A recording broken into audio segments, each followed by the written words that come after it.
नमस्कार दोस्तों, Hindi novel story explainer में आपका हार्दिक स्वागत है, जहां हर पन्ना एक नई कहानी और हर कहानी एक नया अनुभव लेकर आती है। यहां आपको सिस्टम, रोमांस और मैजिक की अनोखी कहानियां मिलेंगी। तैयार हो जाए इस शानदार सफर के लिए। अध्याय 322 पुराना दोस्त अनुवादक, एंडलेस फैंटेसी अनुवाद संपादक, एंडलेस फैंटेसी ट्रांसलेशन। लेकिन मिस्टर अर्जुन। झूया के शब्द तब रुक गए जब उसने पाया कि अर्जुन की सारी चोटें ठीक हो गई हैं। इतना ही नहीं, उसकी आभा भी मजबूत हो गई थी। उसके पूरे शरीर से एक ऐसे विशेषज्ञ की भावना निकल रही थी जो दुनिया को जीत सकता था।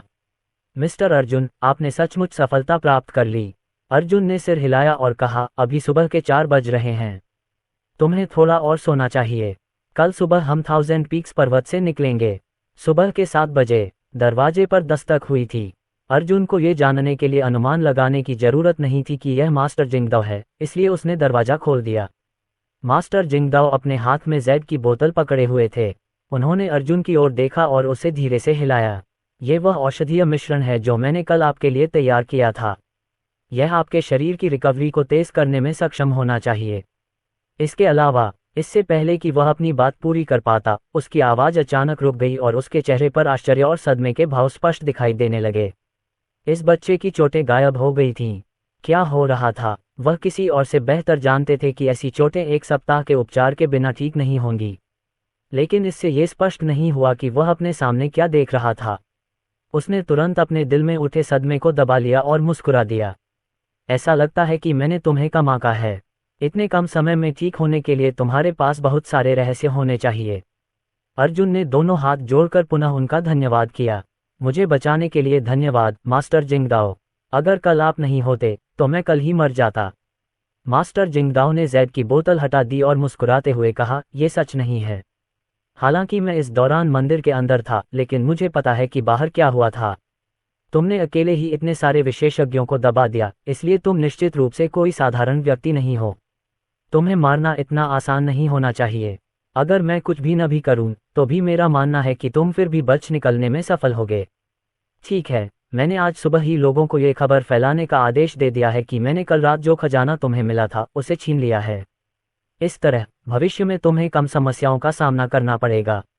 वे बदमाश सिर्फ कमजोरों को धमकाना और ताकतवरों से डरना जानते हैं।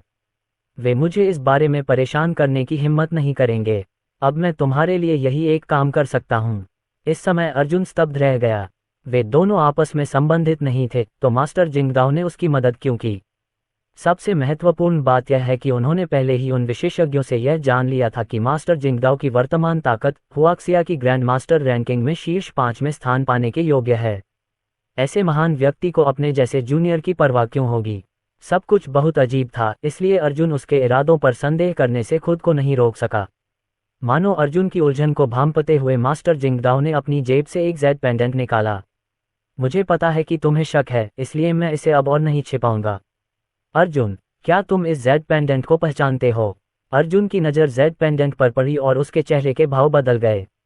यह जेड पेंडेंट उसकी माँ का था। यह जेड पेंडेंट आपके पास क्यों है? उसकी आवाज़ का लहजा बहुत गंभीर था। मास्टर जिंगदाओ एक निश्चित दिशा में चले गए। मेरे साथ आइए। फिर वे दोनों मंदिर के प्रांगण में पहुंचे। बीच में एक मंडप था जिसके दोनों ओर दोहे लिखे हुए थे। शायद समय बीतने के कारण ऐसा हुआ हो, लेकिन दोहे अब फटे पुराने हो चुके थे। फिर भी लिखावट अभी भी देखी जा सकती थी। अर्जुन के चेहरे पर और भी अजीब भाव उभर आए। ये शब्द भी स्पष्ट रूप से उसकी माँ ने ही लिखे थे। अर्जुन, मैं तुम्हारी माँ को 30 साल से भी ज्यादा समय से जानता हूँ। उस समय मैं ग्रैंड मास्टर रैंकिंग में शामिल नहीं हुआ था। उस समय मैं एक साधारण मार्शल आर्टिस्ट था और मेरी स्थिति तुमसे भी ज्यादा खराब थी। तुम्हारी माँ ने मेरी मदद की। चूंकि उन्हें खेती करना पसंद नहीं था, लेकिन जियान परिवार के खेती के संसाधनों तक उनकी पहुंच थी, इसलिए उन्होंने मुझे गुप्त रूप से कुछ खेती के संसाधन दिए, जिसकी वजह से मैं आज वह हूं जो मैं हूं। मैं अब सिर्फ उस एहसान का बदला चुकाने के लिए तुम्हारी मदद कर रहा हूं।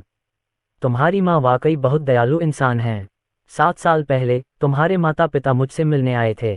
उस समय मैं पहले से ही अपने लिए एक नाम बना चुका था। उन्होंने मुझे ये जेड पेंडेंट दिया क्योंकि उन्हें लगा कि भविष्य में मल्होत्रा परिवार के साथ कुछ घटित हो सकता है। उन्हें उम्मीद थी कि अगर एक दिन मल्होत्रा परिवार के साथ कुछ घटित हुआ तो तुम बच पाओगे। वे चाहते थे कि मैं तुम्हारी मदद भी करूं। मार्शल आर्ट के रास्ते पर चलने के लिए नहीं, बल्कि कम से कम तुम्हें खुद की रक्षा करने की क्षमता देने के लिए। क्लाउड लेक मैनर की घटना के बाद मैं आपको खोजने के लिए ईस्ट कॉइन लेक गया था, लेकिन मैं आपको नहीं मिला। बाद में मैं मल्होत्रा परिवार से बदला लेना चाहता था, लेकिन जब मैंने क्लाउड लेक मैनर की घटना की जांच शुरू की तो मैंने हार मान ली। मैं केवल एकांत में चुपचाप साधना कर सकता था और खुद को मजबूत बना सकता था। इन 10 सालों में ये पहली बार था जब मुझे इतना छोटा महसूस हुआ। अब मैं तुम्हारा गुरु बनने के लिए पर्याप्त शक्तिशाली हूँ।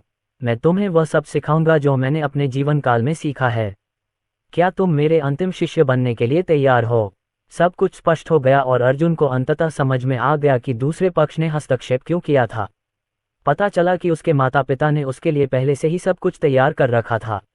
मास्टर जिंगदाओ ने सोचा कि अर्जुन सहमत होगा, लेकिन अर्जुन ने कहा, वरिष्ठ, मैं आपकी दयालुता की सराहना करता हूँ, लेकिन मैं पहले से ही एक संप्रदाय में हूँ। उसने बिना किसी हिचकिचाहट के मना कर दिया।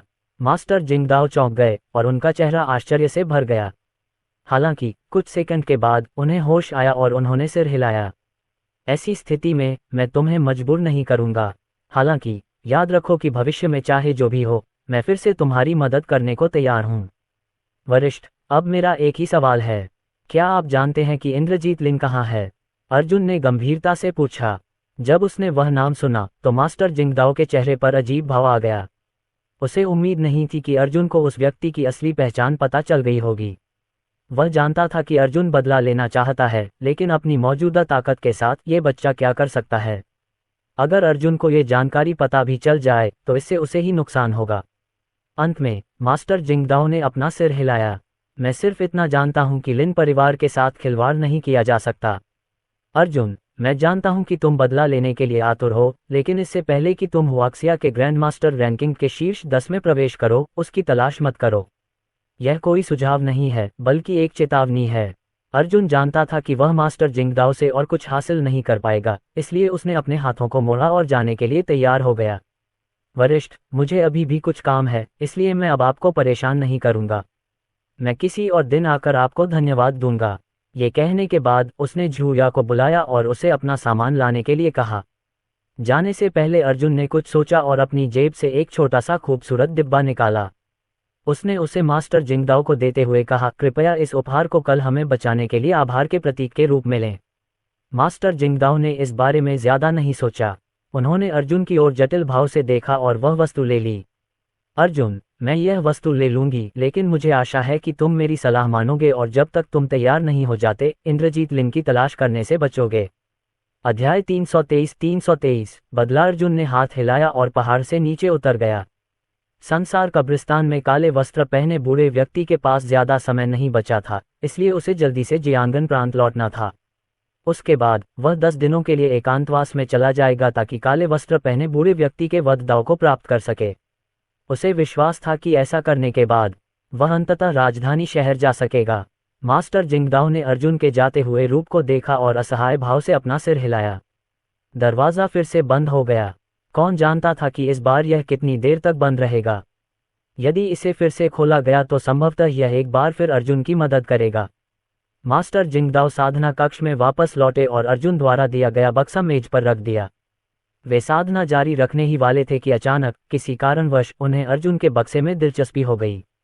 ये बच्चा मुझे थोड़ा सा जिनसिंग नहीं देगा, है ना? उसने अपनी मुट्ठी भींची और डिब्बा उसके हाथ में आ गया।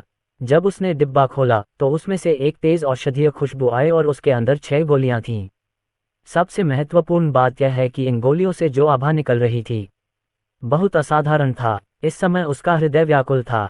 चौथी कक्षा की 7 पैटर्न वाली औषधीय गोली, ये कैसे संभव है? वह सदमे में चिल्लाया, उसकी आवाज कांप रही थी। वह पूरी तरह से अपना संयम खो चुका था। कई वर्ष हो गए थे जब हुआक्सिया में इस स्तर की गोली आई थी। मुख्य बात यह थी कि वह बता सकता था कि इस गोली को पिछले महीने ही परिष्कृत किया गया था। हुआक्सिया में एक शीर्षस्थ कीमियागर प्रकट हुआ है। इस बच्चे ने वास्तव में क्या अनुभव किया? उसी समय हुलियान प्रांत में अन परिवार का निवास था। अंशुशान पूरी रात बेचैन रहा था और मुश्किल से सो पाया था। चूंकि वह बच्चा मरा नहीं था, इसलिए अन परिवार निश्चित रूप से मुसीबत में पड़ जाएगा। 1000 चोटियों के पहाड़ पर इतने सारे विशेषज्ञ अर्जुन को मारने में विफल रहे थे, तो अन परिवार अकेले उसके खिलाफ क्या कर सकता था? इसलिए सुबह सबसे पहले उन्होंने उन सेनाओं से संपर्क किया जो अर्जुन पर हमला करने के लिए एकजुट हुई थीं, ताकि उनकी कार्ययोजना पर चर्चा की जा सके। मुझे लगता है कि अब सबसे बड़ी समस्या मास्टर जिंगदाओ हैं। अगर यह व्यक्ति उस बच्चे की रक्षा करना चाहता है तो हम कुछ नहीं कर सकते, एक गंजे बूढ़े व्यक्ति ने कहा। परिवार के मुखिया एन, वास्तव में इतना चिंतित होने की कोई आवश्यकता नहीं है। उस बच्चे को बहुत गंभीर चोटें आई हैं। ये निश्चित नहीं है कि वह बच भी पाएगा या नहीं। अगर वह बच भी गया तो भी वह शायद अपंग हो जाएगा, लियू परिवार के मुखिया ने कहा। मुझे लगता है कि सबसे अच्छा तरीका यह है कि पहाड़ की तलहटी की रखवाली के लिए विशेषज्ञों को भेजा जाए। इस बच्चे को अंततः पहाड़ से नीचे उतरना ही होगा। जब समय आएगा हम एक ऐसा जाल बिछाएंगे जिससे बच पाना मुश्किल होगा और उसे हमेशा के लिए मार देंगे। लेंग परिवार के प्रतिनिधि ने अपना सुझाव दिया। ऐसा करते समय उसकी आवाज़ थोड़ी कांप उठी। आखिरकार उस रात उस बच्चे का हमला वाकई बहुत भयानक था। इस समय एन रुयन, जो इस पूरे समय चुप थी, बोल पड़ी। पिताजी, दरअसल जब तक आप श्री अर्जुन से माफी मांगते हैं, झूया के साथ मेरे रिश्ते को देखते हुए श्री अर्जुन को चीजों को जाने देने के लिए तैयार हो जाना चाहिए। जैसे ही उसने ये कहा, पूरे बैठक कक्ष में शांति छा गई। एन सुशान ने अपनी हथेली मेज पर पटक दी और उसे गुस्से से डांटा। मैंने तुम्हें सुनने की इजाजत दी, बात करने की नहीं। इसके अलावा हम निश्चित रूप से माफी नहीं मांगने वाले।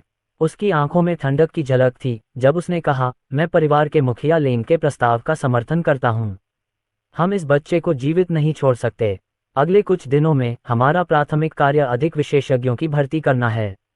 मैं कार्रवाई करने के लिए जुमेई पैलेस के लोगों से भी संपर्क करूंगा। भले ही हमें बहुत बड़ी कीमत चुकानी पड़े, हम अर्जुन को हजारों चोटियों के पहाड़ से जिंदा नहीं जाने देंगे।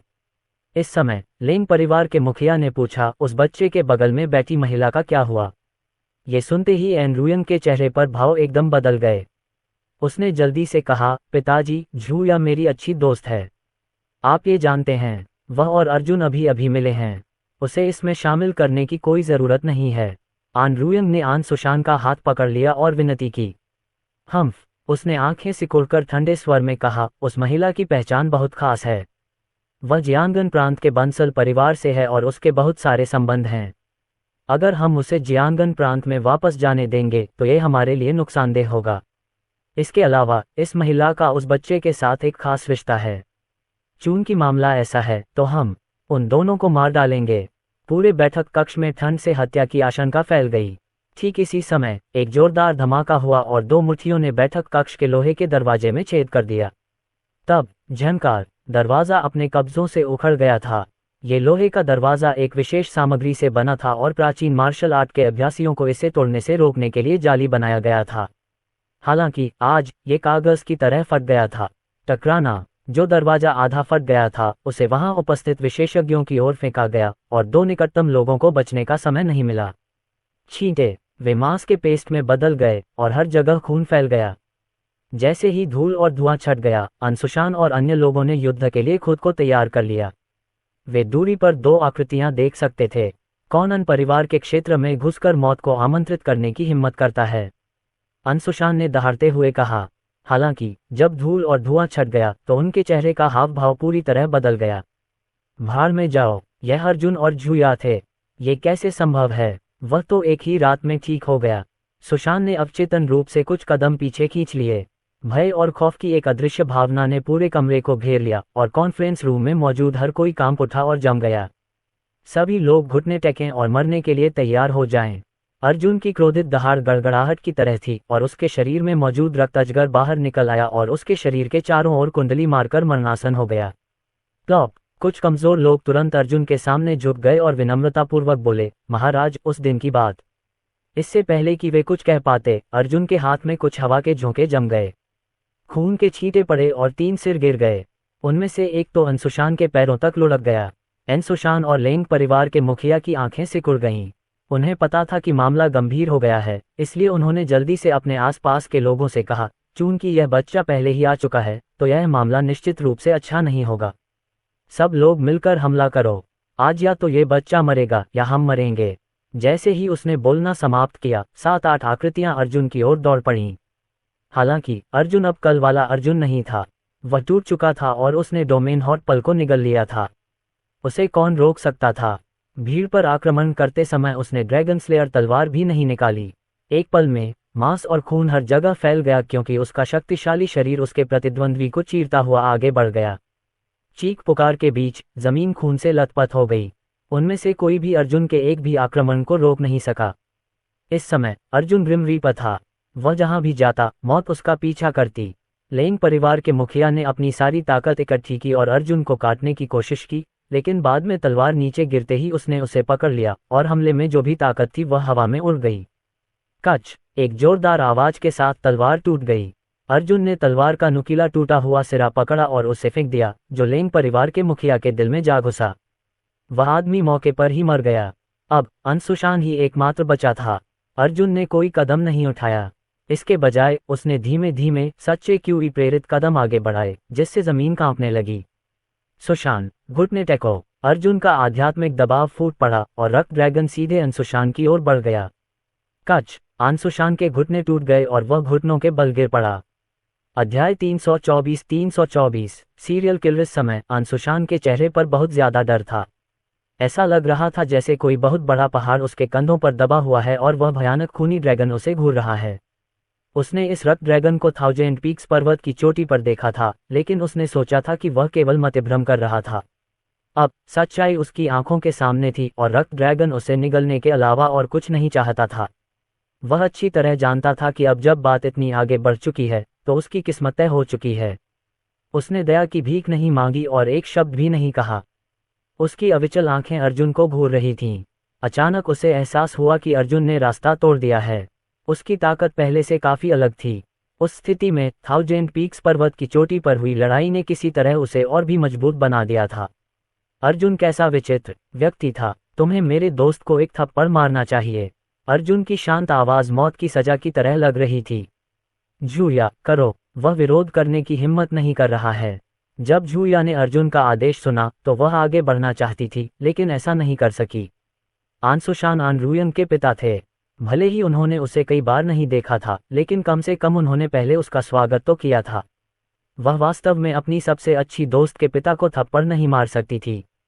झूया, इस व्यक्ति ने तो तुम्हें जाने देने की योजना भी नहीं बनाई थी, अर्जुन ने ठंडे स्वर में कहा। अगर झूया ने आज अंशुशान को थप्पड़ नहीं मारा तो वह बहुत निराश हो जाएगा। कम से कम वह भविष्य में झूया के साथ अपनी बातचीत सीमित कर देगा। जो लोग बहुत नर्म दिल होते हैं वे केवल अपने लिए ही मुसीबतें लाते हैं। झूया ने स्वाभाविक रूप से अर्जुन के स्वर में ठंडक महसूस की। उसकी आंखें सिकुड़ गईं और अब वह हिचकिचाई नहीं। उसने उसे थप्पड़ मारा। पा! आवाज जोर से और साफ सुनाई दी। अंशुशान के चेहरे पर लाल हथेली का निशान दिखाई दिया, जिसकी आंखें लाल हो गई थीं और वह गुर्राया, तुम बदबूदार कुतिया, तुमने मुझे थप्पड़ मारने की हिम्मत की।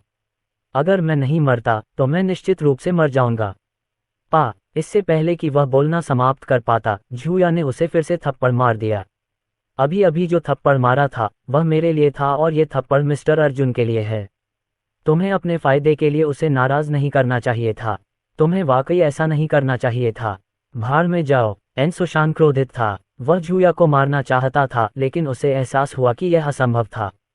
वह अभी भी 1000 चोटियों के पहाड़ पर कल रात की लड़ाई से अपनी चोटों से उबर नहीं पाया था, इसलिए वह अर्जुन को कैसे रोक सकता था जो अपने शिखर पर था। ये सब करने के बाद झूया अर्जुन के पास लौटी और धीरे से बोली, मिस्टर अर्जुन, मेरा काम हो गया। मैं बाकी काम आप पर छोड़ती हूँ। अर्जुन ने सिर हिलाया, मुट्ठी भींची और जमीन पर पड़ी तलवार उसके हाथ में आ गई। उसने तलवार अंशुशान की गर्दन पर रख दी और व्यंग्यपूर्वक कहा, ये सब तुम्हारी अपनी गलती के कारण है। मर जाओ। इसी समय एक आकृति ने झपट्टा मारा और अर्जुन के पैर से लिपट गई। यह अनरुयंग था। अनरुयंग नहीं चाहती थी कि उसके पिता को कुछ हो, अन्यथा एन परिवार अपना सहारा खो देगा। वह जोर से चिल्लाई और अर्जुन से विनती करने लगी, श्रीमान अर्जुन, मैं आपसे विनती करती हूँ कि मेरे पिता को जाने दीजिए। हालांकि झूया को अपने दोस्त के लिए कुछ बुरा लगा। उसने कहा, मिस्टर अर्जुन, आपको मेरी भावनाओं पर ध्यान देने की जरूरत नहीं है। वह मरने लायक है। अगर आज अंशुशान नहीं मरा तो वह बदला लेने का कोई और मौका जरूर ढूंढेगा। उस समय शायद बंसल परिवार को फंसा देगा। ये देखकर कि झूया ने हस्तक्षेप न करने का फैसला किया है, अनरुयंग ने फिर से विनती की, श्री अर्जुन, मैं आपके लिए कुछ भी करने को तैयार हूँ। मुझे केवल यही उम्मीद है कि आप मेरे पिता को जाने देंगे। मैं आपसे विनती कर रही हूँ, अपने पिता को जाने दो। अर्जुन ने शांति से पूछा। अर्जुन की प्रतिक्रिया सुनकर न केवल अनरुयंग बेहद उत्साहित हुई, बल्कि अनसुशान को भी लगा कि कोई रास्ता है। हाँ हाँ, एनरुयंग ने जोर से सिर हिलाया। एक क्षण बाद अर्जुन की तलवार चली और उसकी तलवार की ठंडी चमक ने अनसुशान का सिर काट दिया। पूरे कमरे में एक ठंडी आवाज गूंज उठी। मैं आपकी बात क्यों सुनूं? अगर मैंने आज अनसुशान को छोड़ दिया तो भविष्य में मुझे कौन छोड़ेगा? तुम्हें न मारना ही मेरी सबसे बड़ी दया है। जूया, चलो चलें। जैसे ही उसने बोलना समाप्त किया, अर्जुन बाहर चला गया। वह एनरुयंग से नफरत नहीं करता था, लेकिन मार्शल आर्ट का रास्ता उतना ही क्रूर था। शत्रु के प्रति परोपकार स्वयं के प्रति क्रूरता है। जूया ने एनरुयंग की ओर देखा और कहा, रुयंग, तुम और मैं अभी भी बहनें हैं। अगर तुम यहाँ रहना जारी नहीं रख सकती तो मुझे ढूंढो। मैं तुम्हारी बाकी जिंदगी तुम्हारी रक्षा करूंगी। यही एक चीज है जो मैं तुम्हारे लिए कर सकती हूँ। ये कहकर वह अर्जुन के पीछे चली गई। बाहर आकर जूया ने उत्सुकता से पूछा, मिस्टर अर्जुन, अब हम कहाँ जा रहे हैं? अर्जुन ने दूर तक देखा और ठंडे स्वर में कहा, हम कल से उन लोगों के घरों के दरवाजे एक एक करके खटखटाने जा रहे हैं। दोपहर 2 बजे, जियांगनान हवाई अड्डा। अर्जुन विमान से उतरा और सीधे मिंगकुई विला की ओर चला गया। सान्या और रोशनी पहले ही कई बार फोन कर चुकी थीं। आखिरकार हुयान प्रांत में हुई घटनाओं के बारे में खबरें आ रही थीं। ऐसा कहा गया कि यह एक सीरियल किलर था और बेहद खतरनाक था। हालांकि यह सच्चाई के विपरीत था, फिर भी हर कोई घबरा रहा था। दोनों लड़कियां अर्जुन की सुरक्षा को लेकर चिंतित थीं और उससे जल्दी वापस आने का आग्रह कर रही थीं। इसी दौरान महेश राव का भी फोन आया। उसका उद्देश्य बहुत स्पष्ट था। वह जानना चाहता था कि अर्जुन का इस मामले से कोई लेना देना है या नहीं। अर्जुन का जवाब सुनकर महेश राव ने राहत की सांस ली। अगर यह अर्जुन था तो ये सही होगा। अगर हुयान प्रांत में कोई और राक्षस दिखाई दिया तो ड्रैगन सोल मुश्किल में पड़ जाएगा। ऐसा इसलिए था क्योंकि ऐसे लोग बेहद खतरनाक थे। महेश राव अर्जुन को अच्छी तरह से जानता था। हालांकि वह खतरनाक था, लेकिन वह ऐसा व्यक्ति नहीं था जो अक्षम्य अपराध करे। महेश राव ने अर्जुन से कहा कि वह इस मामले को गुप्त रखेगा। उसने अर्जुन को एक खुशखबरी भी सुनाई। प्रदीप कौशिक के किसी करीबी ने कुछ महत्वपूर्ण जानकारी चुरा ली है। अब सबका ध्यान जानकारी वापस पाने पर था, इसलिए मार्शल आर्ट्स विभाग के पास शायद अर्जुन से निपटने का समय नहीं होगा। ये वही था जो वह चाहता था, क्योंकि उसे बिना किसी परेशानी के 10 दिन चाहिए थे। अध्याय 325 इंद्रजीत लिन की खबर। अर्जुन मिंगकुई विला में वापस आया और ये देखकर आश्चर्यचकित हुआ कि दोनों लड़कियां साधना कर रही थीं। किसी तरह सिर्फ एक दिन में वे वास्तव में फिर से सफल हो गईं। रोशनी ने आंखें खोली और अर्जुन की तरफ देखा। उसने सांस छोड़ते हुए गंभीरता से कहा, अगर तुम वापस नहीं आते तो शायद हम तुम्हें ढूंढने निकल पड़ते। ठीक है, मुझे एहसास हुआ कि अब मेरा शरीर बहुत हल्का हो गया है। जब मैंने अभी कूदने की कोशिश की तो मैं वास्तव में 2 मीटर कूद सका। क्या आपने हमें जो साधना तकनीक बताई है वह हमें कभी उड़ने की अनुमति देगी? मुझे ऐसा क्यों लगता है कि यह उन अन्य साधना तकनीकों से बिल्कुल अलग है। अर्जुन ने मुस्कुराते हुए साधकों और प्राचीन मार्शल आर्ट के अभ्यासियों की अवधारणा को समझाया। रोशनी ने पूरी तरह समझे बिना बस सिर हिला दिया। हालांकि उसे समझ नहीं आया, लेकिन उसे इससे कोई फर्क नहीं पड़ता था। अगर वह अपनी रक्षा कर पाती तो यही काफी था। वह हाल ही में लगन से खेती कर रही थी क्योंकि वह अर्जुन को नीचे नहीं खींचना चाहती थी। कुछ ही समय बाद सान्या अपनी साधना से जागी और उसने अर्जुन से पूछा कि हुयान प्रांत में क्या हुआ था। उन्हें चिंता में न डालने के लिए अर्जुन ने बहाना बनाया। हालांकि उन्हें कुछ संदेह था, लेकिन उन्होंने आगे जांच नहीं की। अगर यह कुछ ऐसा था जिसे अर्जुन छिपाना चाहता था तो ऐसा ही हो। अर्जुन ने एक गिलास पानी पिया और फिर कुछ सोचने लगा। उसने गंभीरता से कहा, मुझे 10 दिनों के लिए एकांतवास में जाना पड़ सकता है। इन 10 दिनों के दौरान मैं विला की 3री मंजिल पर कमरे में रहूंगा और छाया और डार्क हॉल के विशेषज्ञों को दरवाजे पर पहरा देने के लिए कहूंगा। अगर तुम दोनों बाहर जाते हो तो उन्हें तुम्हारे साथ जाना होगा। यह एकांत मेरे लिए बहुत महत्वपूर्ण है और मेरा एकमात्र मौका भी। बेशक अगर आपके पास कोई महत्वपूर्ण मामला है तो आप मेरे पास आ सकते हैं। मैं एकांत छोड़ दूंगा। रोशनी और सान्या ने सिर हिलाया और एक स्वर में कहा, चिंता मत करो, हम इन 10 दिनों में अपना सर्वश्रेष्ठ प्रदर्शन करेंगे और आपको परेशान नहीं करेंगे। उसके बाद सान्या ने आगे कहा, पिछली घटना के बाद हेवनली जस्टिस ग्रुप को फायदा हुआ और उसका बाजार हिस्सा बढ़ गया। हमारी बिक्री रिकॉर्ड ऊंचाई पर पहुंच गई है।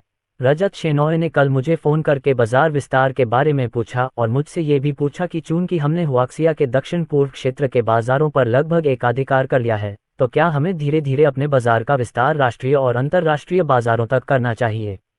अर्जुन ने कुछ सेकंड तक सोचा और सान्या और रोशनी की तरफ देखते हुए कहा, यह मामला मैं तुम दोनों पर छोड़ता हूँ। क्या आप नहीं जानना चाहते कि अब आपकी कीमत कितनी है? रोशनी की खूबसूरत आंखें चमक उठीं। ये वाकई बहुत डरावना नंबर है। अर्जुन ने अपना सिर हिलाया। इस समय मुझे पैसों की जरूरत नहीं है। जब तक पर्याप्त पैसा है, सब ठीक है।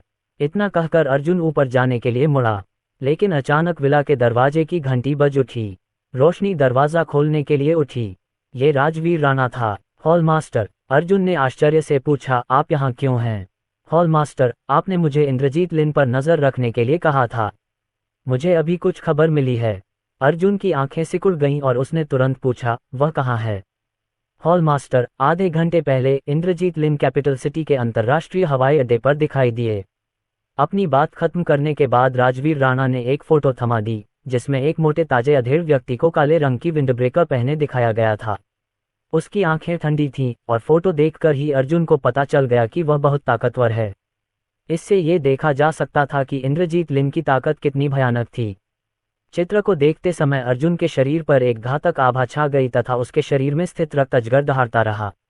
बदला। कुनलुन पर्वत से बाहर आने के तुरंत बाद उसने बदला क्यों नहीं लिया? इसका कारण ये था कि वह नहीं जानता था कि अपराधी कौन है और कहाँ हैं।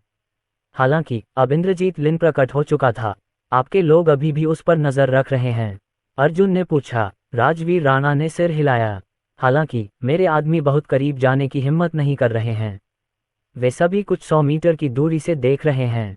मुझे लगता है कि जल्द ही कुछ खबर मिलेगी। जैसे ही उसने बोलना समाप्त किया, उसका फोन बज उठा। राजवीर राणा ने कॉलर आईडी पर नजर डाली और फोन अर्जुन को दे दिया। हॉल मास्टर, ये वे हैं। अर्जुन का दिल बेचैन हो उठा। उसने उत्तर बटन दबाया और बोलने ही वाला था कि तभी एक गहरी और चुंबकीय आवाज सुनाई दी। मुझे चींटियों द्वारा पीछा किए जाने से नफरत है। मुझे परवाह नहीं है कि आप कौन हैं, लेकिन अगर आप मरना चाहते हैं तो आप कोशिश करते रह सकते हैं। कॉल वहीं खत्म हो गई। यह इंद्रजीत लिन की आवाज थी। अर्जुन को अच्छी तरह पता था कि उन डार्क हॉल विशेषज्ञों के साथ कुछ हुआ होगा। उन्होंने राजवीर राणा की ओर देखा और आदेश दिया, आज के बाद आपको इंद्रजीत लिन पर नजर रखने की जरूरत नहीं है। हॉल मास्टर, क्यों? अर्जुन की आंखें ठंडी चमक से चमक उठीं। क्योंकि 10 दिन में 11 उसे ढूंढने जाओगे। इसके बाद उन्होंने राजवीर राणा को अगले 10 दिनों के लिए आवश्यक व्यवस्थाओं के बारे में बताया और फिर ऊपर जाकर दरवाजा बंद कर लिया और काला पत्थर बाहर निकाल लिया। जैसे ही वह संसार का ब्रिस्तान में पहुंचा, वहां आध्यात्मिक ऊर्जा भर गई, जहां काले वस्त्र पहने एक बूढ़ा व्यक्ति पहले से ही उसका इंतजार कर रहा था। बेटे, अगले 10 दिनों में तुम्हें केवल एक काम पूरा करना है, वह है मुझे मार डालना। काले वस्त्र पहने बूढ़े आदमी की वृद्ध आवाज गूंजी। अगर तुम मुझे नहीं मार सकते तो मैं तुम्हें नरक का अनुभव कराऊंगा। जैसे ही उसने बोलना समाप्त किया, काले वस्त्र पहने उस वृद्ध व्यक्ति के शरीर से अत्यंत तीव्र हत्या की भावना निकली और वह अर्जुन की ओर झपटा। उसकी हत्या की मंशा आसमान तक फैल गई थी। उसी समय कैपिटल सिटी की एक भव्य और रहस्यमयी इमारत में एक अधेड़ उम्र का आदमी सावधानी से तलवार पहुंच रहा था। तलवार पूरी तरह से लाल थी और आध्यात्मिक ऊर्जा से भरपूर थी। ये स्पष्ट रूप से एक अद्वितीय तलवार थी और यहाँ तक कि अर्जुन की ड्रैगन स्लेयर तलवार के बराबर लग रही थी। मध्यम आयु वर्ग के व्यक्ति के चेहरे पर ठंडक थी और भले ही उसने अपनी आभा नहीं दिखाई, लेकिन उसके आसपास के सभी लोग उसके पास होने मात्र से ही खतरे को भांप सकते थे। ये व्यक्ति इंद्रजीत लिन था। इंद्रजीत लिन ने तलवार पर अपनी उंगली टैप की और एक तीखी आवाज गूंजी। उसके सामने एक सफेद बालों वाला बूढ़ा आदमी घुटनों के बल बैठा था, जिसकी आंखें भय से भरी हुई थीं। मी लिन, आपने मुझे जो जांच करने के लिए कहा था, उसके नतीजे मेरे पास हैं। आज आपका पीछा करने वाले लोग जियांगन प्रांत से आए थे। उनकी सटीक उत्पत्ति के बारे में हम अभी भी स्पष्ट नहीं हैं। इंद्रजीत लिन ने अपना सिर उठाया और व्यंग्यात्मक लहजे में कहा, इतने साल बीत गए हैं, फिर भी किसी ने कभी ऐसा दुस्साहस करने की हिम्मत नहीं की। क्या वे निकम्मे लोग मरना चाहते हैं? उनकी जांच जारी रखो। एक बार जब तुम्हें पता चल जाए कि उन्हें किसने भेजा है, तो एक भी जीवित मत छोड़ना। बूढ़े आदमी ने सिर हिलाया। अचानक उसे कुछ याद आया और उसने उत्सुकता से पूछा, मिस्टर लिन, आप इस बार अचानक राजधानी शहर क्यों लौट आए? जवाब में इंद्रजीत लिन ने तलवार नीचे रख दी और अपनी मुट्ठी भींच ली। बूढ़े आदमी का एक हाथ फट गया। अध्याय 326 भविष्यवाणी और एकांत भी इंद्रजीत लिन की शांत आवाज गूंजी, तुम बहुत ज्यादा मांग रहे हो। अगर तुमने इतने सालों तक मेरी सेवा नहीं की होती तो तुम अभी लाश बन चुके होते। बूढ़े आदमी का चेहरा बहुत पीला पड़ गया था और वह बार बार सिर हिला रहा था। उसका पूरा शरीर ठंडे पसीने से भीगा हुआ था। इंद्रजीत लिन उठकर खिड़की के पास चला गया। नीचे शहर के नज़ारे को देखते हुए उसे अपने मालिक द्वारा कहे गए शब्द याद आ गए। ज्यूलोंग, मैंने तुम्हारे लिए तुम्हारा भाग्य बता दिया है। तुम्हारा भाग्य कैपिटल सिटी में खत्म होगा। अगर तुमने उस खतरे को पहले ही खत्म नहीं किया तो अकल्पनीय परिणाम होंगे। जब आप राजधानी शहर की ओर जाएंगे तो आपको इस मामले की जांच करने और खतरे से छुटकारा पाने का कोई तरीका सोचना होगा। इंद्रजीत लिन कई सालों से राजधानी नहीं लौटा था। अगर उसके मालिक की भविष्यवाणी न होती तो वह वापस नहीं आता। आखिरकार उसके मालिक की भविष्यवाणी बार बार बेहद सटीक साबित हुई थी। क्या कैपिटल सिटी में उसका अंत होगा? क्या ऐसी हास्यास्पद बात होगी?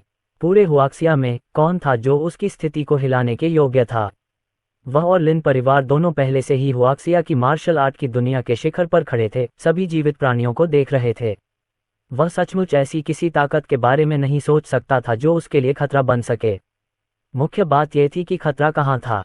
चाहे वह कोई व्यक्ति था या कोई गुट, उसका स्वामी यह निर्धारित नहीं कर सकता था।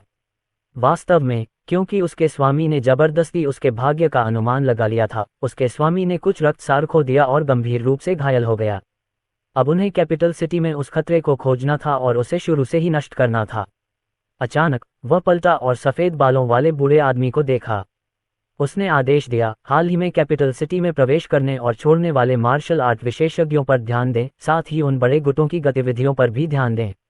अगर कोई हलचल हो तो मुझे तुरंत बताएं।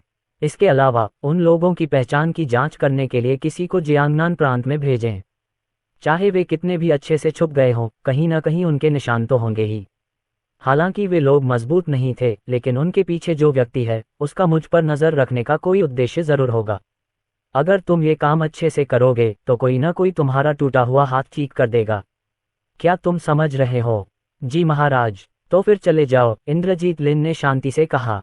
जल्द ही बूढ़ा आदमी इंद्रजीत लिन को हॉल में अकेला छोड़कर चला गया। उसने अब इस मामले पर ज्यादा नहीं सोचा। इसके बजाय वह पालथी मारकर बैठ गया और अपनी साधना तकनीक को प्रसारित करने लगा। एक क्रूर मायावी बाघ वास्तव में उसके शरीर से बाहर निकल आया। 5 दिन बीत गए। संसार कब्रिस्तान। अर्जुन का शरीर घावों से भरा हुआ था। पिछले 5 दिनों में उसने काले कपड़े पहने बूढ़े आदमी से निपटने के लिए लगभग सभी जानलेवा चालें चलीं। हालांकि हर बार नतीजा लगभग एक जैसा ही रहा, यहाँ तक कि वह काले कपड़े पहने बूढ़े आदमी के हाथों लगभग मर ही गया था। उसने सोचा था कि काले कपड़े पहने बूढ़ा आदमी पीछे हट जाएगा, लेकिन दूसरे पक्ष का ऐसा कोई इरादा नहीं था। हर बार उसे तब तक पीटा जाता था जब तक वह मरने के कगार पर न पहुंच जाता। इस समय उसका पूरा शरीर पसीने से भीगा हुआ था और वह जमीन पर बैठा हुआ जोर जोर से हौंफ रहा था। वरिष्ठ, आप एक प्राचीन शक्तिशाली विशेषज्ञ हैं और मुझे साधना के मार्ग पर आए हुए केवल 5 वर्ष हुए हैं। हमारे बीच शक्ति में बहुत अधिक अंतर है। ये बिल्कुल अनुचित है, अर्जुन ने कहा। काले वस्त्र पहने बूढ़े आदमी ने ठंडी सांस ली और उसके हाथ में पकड़ी तलवार बाहर निकल आई। अर्जुन को झटका लगा। वह अचानक बगल की ओर मुड़ा और तलवार उसके गाल पर लगी, जिससे खून का निशान बन गया। मैंने पहले ही अपनी ताकत को दबा लिया है और उसे सच्चे आत्मिक क्षेत्र में बनाए रखा है, काले वस्त्र पहने बूढ़े व्यक्ति ने ठंडे स्वर में कहा। अर्जुन के मुंह से खून निकलने वाला था। वर्तमान में वह केवल 6 साधना क्षेत्रों के संपर्क में आया था, जो थे शरीर संयम, आत्मा उद्घाटन, क्यूई रूपांतरण, एकता, सच्ची आत्मा और अमर उत्थान।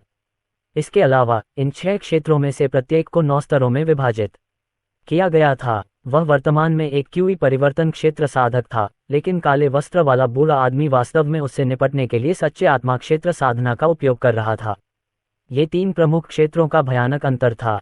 वह कैसे जीत सकता था?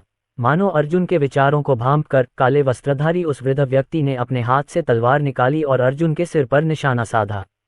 काले वस्त्र पहने बूढ़ा व्यक्ति अर्जुन के सामने प्रकट हुआ और गहरी आवाज में बोला, क्या तुम जानते हो कि मैं तुमसे निपटने के लिए एक उच्चतर साधना क्षेत्र का उपयोग क्यों कर रहा हूँ?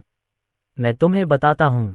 स्लॉटर दाव जीवन और मृत्यु के किनारे पर मौजूद है और आपसे अधिक शक्तिशाली लोगों को भी मार सकता है। यदि तुम मेरे हमलों को सहन कर सकते हो, तो भविष्य में जब तुम अपने से अधिक शक्तिशाली किसी व्यक्ति का सामना करोगे तो तुम दूसरों के हमलों को आसानी से सहन कर पाओगे। साथ ही तुम्हें यह भी याद रखना चाहिए कि जो लोग संसार कब्रिस्तान के कारण तुम्हें निशाना बनाएंगे, वे मुझसे भी अधिक शक्तिशाली हैं। केवल जब आप निडर होंगे तभी आप दूसरों को साहपूर्वक मार सकते हैं। तभी आप दूसरों को बिना रोक टोक मार सकेंगे। इसके अलावा आपको एक बात समझनी होगी, मार्शल आर्ट का रास्ता अपने आप में क्रूर है। कोई भी आपके साथ एक ही स्तर पर नहीं लड़ेगा। आपको कभी भी अपने से 10 या 100 गुना ज्यादा ताकतवर दुश्मनों का सामना करना पड़ सकता है। जब ऐसा होता है तो आपको अपने शरीर में क्षमता को उत्तेजित करना होगा। यदि आप अपने द्वारा संघनित रक्त ड्रैगन का अच्छा उपयोग करते हैं तो आप निश्चित रूप से मुझे हराने में सक्षम होंगे। अर्जुन दंग रह गया। उसने अपने सिर के ऊपर खूनी ड्रैगन की ओर देखा। उसे ये देखकर आश्चर्य हुआ कि यद्यपि वह बार बार असफल हो रहा था, फिर भी रक्त ड्रैगन थोड़ा बड़ा हो गया था। बिना किसी हिचकिचाहट के उसकी आंखें धीरे धीरे लाल हो गईं। एक भयंकर दहाड़ के साथ उसने ड्रैगन स्लेयर तलवार को ऊपर उठाया और उसे काले वस्त्र पहने बूढ़े आदमी के महत्वपूर्ण बिंदुओं की ओर घुमाया। इतना खराब भी नहीं। हालांकि अर्जुन फिर भी एक ही झटके में हार गया। एक सकारात्मक बदलाव यह था कि काले वस्त्र पहने बूढ़े व्यक्ति के लिए अब यह उतना आसान नहीं था। यह प्रक्रिया अगले 5 दिनों तक दोहराई गई और अंततः अर्जुन की बंद कमरे में साधना का अंतिम दिन आ गया। पूरे 10 दिनों तक ऐसा लगा जैसे अर्जुन को नारकीय प्रशिक्षण से गुजरना पड़ा हो। वह युद्ध तकनीक, प्रतिक्रिया गति और ताकत के मामले में बहुत अधिक मजबूत हो गया था। उसके सिर के ऊपर रक्त ड्रैगन लगभग 3 गुना फैल गया था और अंतहीन शक्ति उगल रहा था। ड्रैगन की दहाड़ से आसपास का वातावरण हिल गया, जो उसकी शक्ति का प्रमाण था। अर्जुन की हालत बेहतर होती जा रही थी, लेकिन काले वस्त्र पहने उस बूढ़े व्यक्ति का शरीर अत्यंत कमजोर हो गया था तथा कुछ हद तक पारदर्शी भी हो गया था। इस समय अर्जुन कुछ नहीं बोला। हालांकि उसने अनगिनत लोगों को मारा था, फिर भी उसके मन में भावनाएं थीं। किसी कारणवश वह थोड़ा निराश और असहज महसूस कर रहा था। लू युनटिन, चेन किंग कॉन्ग और उसके सामने खड़ा काला चोगा पहने बूढ़ा आदमी सब उसके पास से चले गए थे। उसे यह एहसास अच्छा नहीं लगा। काले लबादे वाला बूढ़ा आदमी मुस्कुराया। इस बार उसने अपना काला लबादा उतार दिया, जिससे उसके लंबे सफेद बाल दिखने लगे। वह अमर जैसा लग रहा था। अर्जुन, मैंने तुम्हें कभी मुझे गुरु कहने की अनुमति नहीं दी क्योंकि तुम योग्य नहीं थे। लेकिन अब तुम मुझे मास्टर कह सकते हो क्योंकि तुम्हारे पास क्षमता है। यही सब मैं तुम्हें सिखा सकता हूँ। अब मेरे जाने का समय आ गया है। मैंने तुम्हारे साथ जो कुछ भी हासिल किया है उससे मैं संतुष्ट हूँ। उसकी आवाज़ थोड़ी अकेली लग रही थी। गुरुजी, अर्जुन ने झिझकते हुए कहा, इसे इतना दुखद मत बनाओ। ऐसा नहीं है कि हम फिर कभी नहीं मिलेंगे। जब तुम इस जगह का रहस्य उजागर करोगे तो हम फिर से मिल सकते हैं। जब वह दिन आएगा तो हमारा मिशन पूरा हो जाएगा और तुम दुनिया के अधिपति बन जाओगे। शिष्य, तुम्हें याद रखना होगा कि तुम ही हो जो हमारे भाग्य को अपने हाथों में थामे हुए हो। हमें निराश मत करो। काले वस्त्र पहने बूढ़े आदमी की आकृति धीरे धीरे धुंधली होती गई। अचानक उसने अपनी मुट्ठी भींची और ड्रैगन स्लेयर तलवार उड़कर उसकी हथेली में आ गई। इन आखिरी 20 सेकंड में मैं तुम्हें स्वर्ग विभाजन तलवार नामक एक मार्शल तकनीक सिखाऊंगा। ध्यान से देखो। तलवार उठी और पूरा संसार कब्रिस्तान हिल गया। इससे पहले कि वह अपनी तलवार खींचता, ऐसा लगा जैसे सब कुछ टुकड़े टुकड़े हो रहा था। अध्याय 327 स्वर्ग विभाजक तलवार। अर्जुन स्पष्ट रूप से महसूस कर सकता था कि संसार कब्रिस्तान की सारी आध्यात्मिक ऊर्जा ड्रैगन स्लेयर तलवार में प्रवाहित हो रही है। काले वस्त्र पहने बूढ़े आदमी का आकार धीरे धीरे धुंधला होता गया। शिष्य, दुनिया में 3000 महान दाव और अनगिनत छोटे दाव हैं। मैंने अपने पूरे जीवन काल में वध दाव और तलवार की मंशा का पालन किया। तलवार सभी हथियारों का राजा है, चाहे आक्रमण के लिए हो या बचाव के लिए, यह अजेय है। स्वर्ग विभाजन तलवार में कुल 3 चालें हैं। प्रत्येक चाल मेरे महान दाव के नियमों से जुड़ी हुई है। एक बार महारत हासिल करने के बाद यदि उपयोगकर्ता के पास पर्याप्त ताकत है तो यह स्वर्ग पर हमला करने के लिए पर्याप्त शक्तिशाली है। इसीलिए इसे स्वर्ग विभाजक तलवार कहा जाता है। काले वस्त्र पहने बूढ़े आदमी ने तलवार लहराते हुए कहा। तलवार की नीयत और आभा जो वह दिखा रहा था वह राक्षसी और भयावह थी। पहला कदम, छिपे हुए ड्रैगन ने स्वर्ग को चीर दिया। अगर आप महान सफलता के स्तर तक पहुंच गए तो आप अपनी तलवार के एक झटके से राक्षसों और अमर प्राणियों को कुचलने में सक्षम हो जाएंगे। शिष्य, अगली चाल का नाम है टूटते सितारे। अगर आप इसे सफलता के शिखर चरण तक ले जाते हैं तो आपकी तलवार का वार दुनिया के नियमों पर ध्यान केंद्रित करने और आपके दुश्मन को नष्ट करने में सक्षम होगा। तीसरी चाल, तलवार स्लैश। इस चाल में सार है स्वर्ग विभाजन तलवार और यह साधना करने के लिए सबसे कठिन चाल भी है। जब महान सफलता के चरण तक साधना की जाती है तो ये पूरी दुनिया को चकनाचूर कर सकती है। हवा में तलवारों की 3 चालें प्रदर्शित की गईं और संसार कब्रिस्तान में एक अजीब घटना घटित हुई। धूल के जमने के बाद संसार कब्रिस्तान अपनी शांतिपूर्ण स्थिति में वापस आ गया। काले वस्त्र पहने बूढ़ा आदमी लगभग पूरी तरह से पारदर्शी था, लेकिन अर्जुन समझ सकता था कि बूढ़ा आदमी उसे एक जटिल भाव से देख रहा था। अर्जुन, डोमेन हॉट पल की आध्यात्मिक ऊर्जा ने पहले ही 2 कब्रों को सक्रिय कर दिया है। जब तक आप अपनी सच्ची क्यूई को सक्रिय करते हैं, वे 2 विशेषज्ञ एक बार कार्रवाई करेंगे। लेकिन याद रखें, अगर वे ऐसा करते हैं तो उन्हें बहुत बड़ी कीमत चुकानी पड़ेगी। जब तक ये बिल्कुल आवश्यक न हो, संसार कब्रिस्तान के ट्रम्प कार्ड का उपयोग न करें। आपका तुरुप का पत्ता संसार कब्रिस्तान नहीं है, बल्कि स्लॉटर दाव और वह रक ड्रैगन है। मैं समझ गया। अर्जुन ने सिर हिलाया। मैंने तुम्हें अपना नाम कभी नहीं बताया। आज मैं तुम्हें बताऊंगा। प्राचीन समय में सभी मुझे स्लॉटर दाव लॉर्ड कहते थे। आप स्लॉटर दाव लॉर्ड के शिष्य हैं और आप ही वह व्यक्ति हैं जो मेरा भाग्य बदल सकते हैं। किसी को भी आपको कम नहीं आंकना चाहिए, यहाँ तक कि खुद को भी। मुझे आशा है कि हम जल्द ही फिर मिलेंगे। संसार कब्रिस्तान में गड़गड़ाहट की गड़गड़ाहट गूंज उठी और फिर काले वस्त्र पहने बूढ़ा आदमी प्रकाश के कणों में बदल गया और पूरी तरह से गायब हो गया। अब संसार शमशान में केवल अर्जुन ही बचा था। उसकी नज़र 2 कब्रों पर पड़ी। उन पर कोई नाम नहीं था, लेकिन कब्र के चारों ओर रोशनी की एक लकीर इकट्ठी हो गई थी। उसे पता था कि वह किसी भी पल उन्हें सक्रिय कर सकेगा। हालांकि इन 2 तुरुप के पत्तों को आखिरी क्षण के लिए रखना था।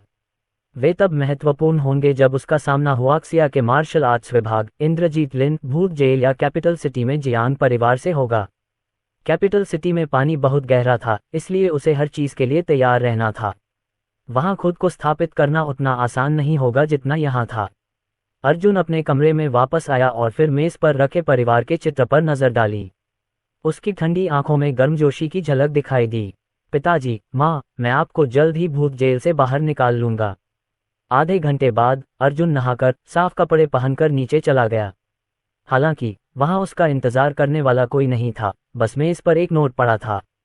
दोनों लड़कियां स्वर्गीय न्याय समूह की बैठक में गई थीं, जबकि रजत शेनॉय दूसरी नेतृत्व स्टाफ बैठक के लिए जियांगनान प्रांत में पहुंचे थे। अर्जुन ने दरवाजा खोला और अपना शरीर आगे बढ़ाया। राजवीर राणा और छाया पास आए। नमस्कार हॉल मास्टर। अर्जुन ने सिर हिलाया। उसने उनकी तरफ देखा और पूछा, क्या पिछले 10 दिनों में मिंकुई विला में कुछ हुआ है? राजवीर राणा ने जवाब दिया, हॉल मास्टर, विला में कुछ नहीं हुआ। हालांकि हमने पिछले कुछ दिनों में जियांगन प्रांत में बहुत से विदेशी मार्शल कलाकारों को आते देखा है। हम फिलहाल उनके इरादों के बारे में निश्चित नहीं हैं, लेकिन मेरा अनुमान है कि वे शायद कैपिटल सिटी से हैं। यह शायद इंद्रजीत लिन से संबंधित है। हालांकि हॉल मास्टर, आपको चिंता करने की जरूरत नहीं है। उन लोगों की पहचान बहुत साफ थी। उन्हें हमें ढूंढने में सक्षम नहीं होना चाहिए। अर्जुन ने आंखें सिकोड़ते हुए कहा, अगली बार मैं राजधानी शहर के लिए रवाना होने की तैयारी करूंगा। आपको डाक हॉल के विशेषज्ञों को भी धीरे धीरे वहां पहुंचने की व्यवस्था करनी चाहिए। डाक हॉल की शक्ति को जियांगन प्रांत तक सीमित रखना पर्याप्त नहीं है। राजवीर राणा ने अपनी मुठ्ठियां भींच लीं और अपना दृढ़ संकल्प व्यक्त किया, हॉल मास्टर, हालांकि मुझे पता है कि जियांगन प्रांत और राजधानी शहर अतुलनीय हैं, मैं निश्चित रूप से हॉल मास्टर के लिए दुनिया को जीतने के लिए कड़ी मेहनत करूंगा। अध्याय 328 नई पहचान। अर्जुन ने राजवीर राणा के कंधे पर हाथ फेरते हुए कहा, यह मामला जरूरी नहीं है। मैं पहले कैपिटल सिटी जाऊंगा। तुम और डाक हॉल से बाकी लोग बाद में आएंगे। अभी तुम्हारे लिए सबसे जरूरी काम अपनी ताकत बढ़ाना है। हाँ हॉल मास्टर। छाया और राजवीर राणा से विदा लेने के बाद उसने कुछ सोचा और महेश राव का नंबर डायल किया। ड्रैगन सोल का कैपिटल सिटी में कुछ प्रभाव और ताकत थी, इसलिए उनके लिए वहां की यात्रा की व्यवस्था करना बेहतर होगा। जैसे ही कॉल आई, विला के बाहर खड़ी एक कार ने हॉर्न बजाया। अर्जुन ने असहाय भाव से अपना सिर हिलाया और कार की ओर चल दिया। जैसी कि उम्मीद थी, महेश राव और कृतिका कार में थे। तुम यहाँ क्यों हो? मुझे मत बताओ कि तुम 10 दिनों से यहाँ इंतजार कर रहे हो। मैं इस पर विश्वास नहीं करूंगा, अर्जुन ने चिढ़ाते हुए कहा। महेश राव ने अपना सिर हिलाया और समझाया, मिस्टर अर्जुन, शायद आपको ये पता न हो, लेकिन पिछले कुछ दिनों में ड्रैगन सोल आपको ढूंढने के लिए कई बार विला में आया था, लेकिन मिस जिया ने कहा था कि आप एकांत में हैं और केवल 10 दिनों में ही बाहर आएंगे। तुम बिना किसी कारण के मुझसे फायदा उठाने की कोशिश कर रहे हो। ऐसा कहने के पीछे शायद तुम्हारा कोई छिपा हुआ इरादा है। बताओ, तुम मुझसे क्या करवाना चाहते हो? अर्जुन ने अपनी बाहें मोड़कर दिलचस्पी से कहा। महेश राव ने अजीब तरह से हंसते हुए एक रिपोर्ट सौंपी। अर्जुन, मार्शल आर्ट की दुनिया में हाल ही में उथल पुथल मची हुई है। हुआक्सिया के आसपास और भी लड़ाइयाँ छिड़ रही हैं और ड्रैगन सोल और भी मिशन चला रहा है। हमारे पास गोलियां खत्म हो गई हैं। इस बार मैं पूछना चाहता हूं कि क्या ड्रैगन सोल मिस्टर अर्जुन से कुछ गोलियां खरीद सकता है। महेश राव ने अपनी बात खत्म करने के बाद अर्जुन की तरफ गंभीरता से देखा। वह सच बोल रहा था। अर्जुन की गोलियां घायल ड्रैगन सोल सैनिकों के लिए जीवन रक्षक चमत्कार थीं। इन गोलियों के बिना कौन जानता है कि उनमें से कितने मर गए होते। पहले तो उसने सोचा कि अर्जुन मना कर देगा, लेकिन अर्जुन ने एक काले रंग का प्लास्टिक का थैला निकाला, जैसे वह कोई जादू कर रहा हो। यहाँ 200 गोलियां हैं। वे वास्तव में उच्च श्रेणी की गोलियां नहीं हैं, लेकिन वे ड्रैगन सोल के लिए पर्याप्त होनी चाहिए। जब अर्जुन ने प्लास्टिक की थैली सौंपी तो महेश राव की सांस रुक गई। वह इसे आजमाने के लिए दृढ़ था, लेकिन उसे सफल होने की उम्मीद नहीं थी। 200 गोलियां 200 लोगों की जान बचा सकती थीं। अर्जुन उदार नहीं था। जैसे जैसे उसकी ताकत बढ़ती गई, उसकी साधना के लिए इन निम्न श्रेणी की गोलियों की प्रभावशीलता कम होती गई। चूंकि ऐसा था, इसलिए वह उन्हें ड्रैगन सोल को दे सकता था। महेश राव की बांह कांपने लगी जब उन्होंने बैग खोला और उसके अंदर रखी चीजों पर नजर डाली। कुछ सेकंड बाद उसने अपना सिर उठाया और गंभीरता से कहा, श्री अर्जुन, कृपया इन गोलियों की कीमत बताएं ताकि मैं इसकी रिपोर्ट कर सकूं। आप इस पर फैसला कर सकते हैं। मुझे आपसे कुछ और बात करनी है। मैं कल कैपिटल सिटी जा रहा हूं। जब उन्होंने सुना कि अर्जुन राजधानी जा रहा है तो महेश राव और कृतिका की आंखें सिकुड़ गईं और उन्होंने जल्दी से कहा, मी अर्जुन, आप वहां इंद्रजीत लिन की तलाश नहीं करेंगे, है न? राजधानी में हाल ही में स्थिति थोड़ी अशांत रही है। मुझे खबर मिली है कि राजधानी शहर में लिन परिवार शहर में प्रवेश करने वाले प्राचीन मार्शल आर्ट चिकित्सकों पर ध्यान दे रहा है। मिस्टर अर्जुन, आपको इस समय वहां नहीं जाना चाहिए। इसके अलावा कैपिटल सिटी हुआक्सिया के मार्शल आर्ट्स विभाग का क्षेत्र है। ड्रैगन सोल और मार्शल आर्ट्स विभाग के बीच अभी भी ताकत का अंतर है। अगर कोई परेशानी हुई तो हमारे लिए उससे निपटना मुश्किल हो सकता है। इस बारे में क्या ख्याल है मिस्टर अर्जुन? क्या आप कुछ समय के लिए जियांगन प्रांत में रह सकते हैं और 1 महीने बाद जा सकते हैं? अर्जुन ने हाथ हिलाकर कहा, मैंने मन बना लिया है और कल ही निकल जाऊंगा। अगर आप मेरे लिए फ्लाइट का इंतजाम नहीं करेंगे तो मैं खुद ही कोई रास्ता सोच लूंगा। महेश राव ने यह सुनकर एक पल के लिए इस मामले पर विचार किया और कहा, यह कैसा रहेगा? चूंकि श्री अर्जुन ने अपना मन बना लिया है, इसलिए मैं आपके लिए एक बार की पहचान की व्यवस्था कर देता हूं। इस पहचान के साथ आप उन लोगों की जांच और निगरानी से बच सकेंगे जिससे आपको कुछ परेशानी से बचाया जा सकेगा। ठीक है। अर्जुन ने उसके प्रस्ताव को अस्वीकार नहीं किया। आखिरकार इस बार कैपिटल सिटी की यात्रा का मुख्य उद्देश्य अपने माता पिता को भूत जेल से बचाना था और दूसरा कारण इंद्रजीत लिन को मारना था। ये सबसे अच्छा होगा यदि वह रास्ते में कुछ परेशानी से बच सके। 2 घंटे बाद कृतिका ने व्यक्तिगत रूप से अर्जुन को उसका आईडी कार्ड, हवाई जहाज का टिकट, चाबियां, बैंक कार्ड और कई अन्य चीजें सौंपी। एक बार इस्तेमाल होने वाले आईडी कार्ड पर उनकी फोटो थी, लेकिन कार्ड पर आईडी अर्जुन लिखा था। अगले दिन सुबह 9:50 बजे की उड़ान निर्धारित थी। ये जियांगन एयरपोर्ट से KN 5956 की प्रथम श्रेणी की उड़ान थी।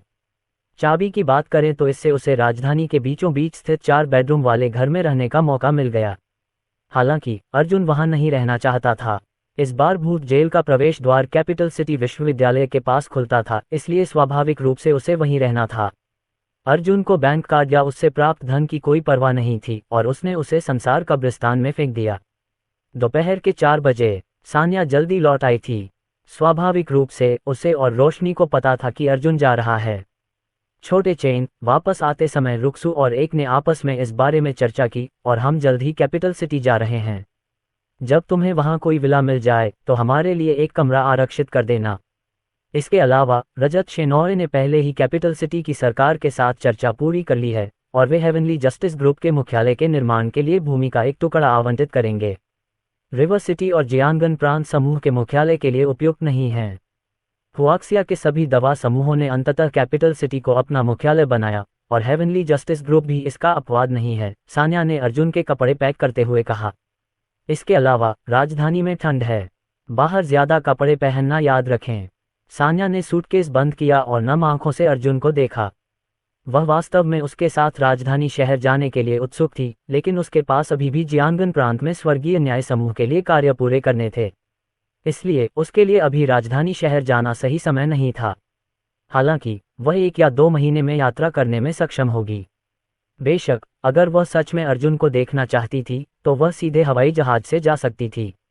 वह ज्यादा दूर नहीं था। सान्या ने अर्जुन को अपनी बाहों में भर लिया और मुस्कुराए। क्या तुम्हें मेरी कमी महसूस होगी? मैं करूंगा, अर्जुन ने गंभीरता से कहा। वास्तव में अर्जुन कुछ बोलने ही वाला था कि सान्या के लाल होठों ने उसका मुंह ढक लिया। मैं अब कोई शब्द नहीं सुनना चाहता। मैं आपको कार्रवाई करते देखना चाहता हूँ। सान्या की आंखें चौंधिया गईं, लेकिन उसने कुछ सोचा और मुस्कुरा दी। आप जानते हैं, मुझे पता है कि आप और रुक्सु पहले भी ऐसा कर चुके हैं। अर्जुन दंग रह गया। वह कुछ कहने ही वाला था कि सान्या बोली, दरअसल रुक्सु और मैं बेवकूफ नहीं हैं। अध्याय 329 राजधानी शहर की यात्रा। अगली सुबह जियांगनान हवाई अड्डा। सान्या और रोशनी अर्जुन को एयरपोर्ट ले गईं। अलविदा कहने के बाद अर्जुन फ्लाइट के N5956 में सवार हो गए। इस बार वह छाया और राजवीर राणा को साथ नहीं लाए, क्योंकि उन दोनों को रोशनी और सान्या की सुरक्षा के लिए जियांगनान प्रांत में रहने का निर्देश दिया गया था। उसकी वर्तमान ताकत के साथ अधिक लोग उसे परेशान नहीं कर सकते थे, और एक व्यक्ति के लिए कैपिटल सिटी के अशांत जल में किसी का ध्यान आकर्षित किए बिना घूमना आसान था। अर्जुन ने बेसबॉल कैप पहन रखी थी, जो उसके चेहरे के आधे हिस्से को ढकने के लिए नीचे खींची गई थी। फिर उसने अपनी आंखें बंद कर लीं और आराम करने के लिए तैयार हो गया। प्रथम श्रेणी की पंक्ति में अर्जुन 3 सीटें थीं और वे एक दूसरे से बहुत दूर थीं। अर्जुन खिड़की के पास वाली सबसे दाहिनी सीट पर बैठा था। उसके बाईं ओर एक माँ और बेटी की जोड़ी थी। वे दोनों कभी कभी धीमे स्वर में बातें करते थे और बहुत उत्साहित प्रतीत होते थे। माँ गरिमामयी और कुलीन थी, जबकि बेटी लगभग 18 या 19 साल की थी और उसकी आंखें सुंदर थीं। हालांकि क्योंकि बेटी ने अपना चेहरा ढकने के लिए काला मुखौटा पहना हुआ था, इसलिए उसका वास्तविक रूप स्पष्ट रूप से नहीं देखा जा सका। वे दोनों संपन्न लग रहे थे और संभवतः जियांगनान प्रांत से छुट्टियां मनाकर राजधानी लौट रहे थे। विमान के उड़ान भरने का इंतजार करते हुए वह छोटी लड़की अर्जुन को दिलचस्पी से देख रही थी। जब से वह और उसकी माँ विमान में सवार हुए थे, तब से वह समय समय पर अर्जुन की ओर देख रही थी। उस आदमी ने एक शब्द भी नहीं कहा था, न ही वह विमान में अपने साथ कुछ लेकर गया था। किसी कारण से उसे उसमें से एक रहस्यमयी खिंचाव महसूस हुआ। उसने उसके मुखौटे के बावजूद उस पर ध्यान भी नहीं दिया था। वह अपनी जिज्ञासा को दबा नहीं सकी और पूछ बैठी, नमस्ते। मैं पूछना चाहती हूँ, क्या आप जियांगनान से हैं? अर्जुन ने अपनी आंखें खोली और बिना कुछ कहे लड़की की तरफ देखा। उसकी नज़र थोड़ी ठंडी थी। उसके बाद उसने फिर से अपनी आंखें बंद कर लीं। लड़की ने कुछ सोचा और जल्दी से अपना मास्क उतार दिया, जिससे उसकी प्यारी मुस्कान सामने आ गई। उसने अपना हाथ आगे बढ़ाया और कहा, मुझे माफ़ करें, मुझे कुछ दिन पहले सर्दी लग गई थी, इसलिए मैंने मास्क पहना है। मेरा नाम डू यून्यान है। अर्जुन ने अपना हाथ आगे नहीं बढ़ाया। उसकी आंखें अभी भी बंद थीं, मानो वह सो रहा हो। डू यून्यान ने अपनी नाक सिकोड़ ली, जैसे कि वह थोड़ा गुस्से में हो। इस समय उसकी माँ ने कहा, यून्यान, दूसरों को आराम करते समय परेशान मत करो। तुम्हें खुद भी कुछ ले लेना चाहिए। तुम्हें कल विश्वविद्यालय वापस जाना है, याद रखना। डू यून्यान ने अर्जुन को घूरते हुए अपनी माँ से कहा, मुझे बस कुछ ही दिन की छुट्टियां मिली हैं, लेकिन अब मुझे फिर से कैपिटल सिटी यूनिवर्सिटी जाना है। वहाँ के लड़के बहुत बोरिंग हैं। कैपिटल सिटी यूनिवर्सिटी शब्द सुनते ही अर्जुन ने, जिसकी आंखें बंद थीं, अचानक अपनी आंखें खोल दीं। कैपिटल सिटी यूनिवर्सिटी, उसने उत्सुकता से पूछा। डू यून्यान दंग रह गई। उसने अर्जुन की ओर देखा और कहा, तुम आखिरकार जीवित हो गए।